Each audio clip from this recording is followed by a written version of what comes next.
Appel à la vigilance pour les curieux de la nature. Plantes et fleurs vénéneuses guettent. Vertes, luisantes, pleines de fleurs, les plantes attirent les Belges, qui se découvrent amoureux de la nature en cette période de confinement. Toutes ne sont toutefois pas innocentes, prévient jeudi le Centre anti-poison, qui lance un appel à la vigilance. En 2019, 5% des appels au Centre anti-poison concernaient une intoxication par une plante vénéneuse. Leur apparence innocente a fait 2622 victimes, dont 1357 enfants, 619 adultes et, ne les oublions pas, 647 animaux. Lors d'une promenade ou tout simplement dans leur jardin, les victimes ont été attirées par les plantes de la famille des morels, les ifs, très toxiques et peut-être même mortels. Un prunellier, un sorbier ou encore un laurier cerise, 3 plantes de la famille des roses, dont les baies sont toxiques, ou encore par la famille des liliacées. Mais la famille de plantes, qui affiche le compteur de victimes le plus élevé, est celle des arômes, dont le contact avec la peau et les yeux peut être irritant et provoque des douleurs souvent infernales. Hors du top 5, le forbe, le laurier rose, la digitale, le rhododendron, l'or et la glycine sont également dangereuses en raison de leur grande toxicité, à cause d'un risque élevé de problèmes cardiaques, d'irritation ou de graves troubles gastro-intestinaux, précise Patrick Decoq, coordinateur de la communication du centre. Éviter d'être empoisonné par une plante est toutefois possible, en demandant l'aide d'un botaniste ou du vendeur lors de l'achat de verdure, en consultant la liste des plantes sûres et toxiques sur le site du centre anti-poison, ou encore en se renseignant sur les plantes déjà présentes dans le jardin.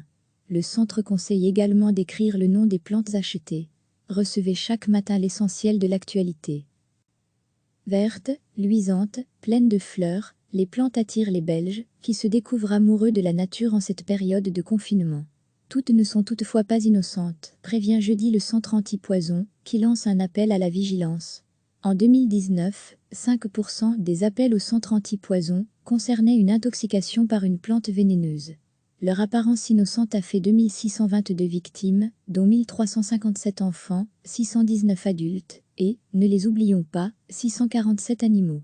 Lors d'une promenade ou tout simplement dans leur jardin, les victimes ont été attirées par les plantes de la famille des morels, les ifs, très toxiques et peut-être même mortels. Un prunellier, un sorbier ou encore un laurier cerise, 3 plantes de la famille des roses, dont les baies sont toxiques, ou encore par la famille des liliacées. Mais la famille de plantes, qui affiche le compteur de victimes le plus élevé, est celle des arômes, dont le contact avec la peau et les yeux peut être irritant et provoque des douleurs souvent infernales.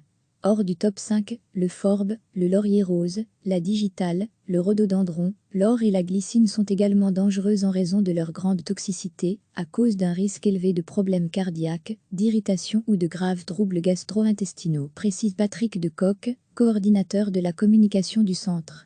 Éviter d'être empoisonné par une plante est toutefois possible, en demandant l'aide d'un botaniste ou du vendeur lors de l'achat de verdure, en consultant la liste des plantes sûres et toxiques sur le site du centre anti-poison, ou encore en se renseignant sur les plantes déjà présentes dans le jardin. Le centre conseille également d'écrire le nom des plantes achetées. Cliquez sur s'abonner pour recevoir les dernières nouvelles.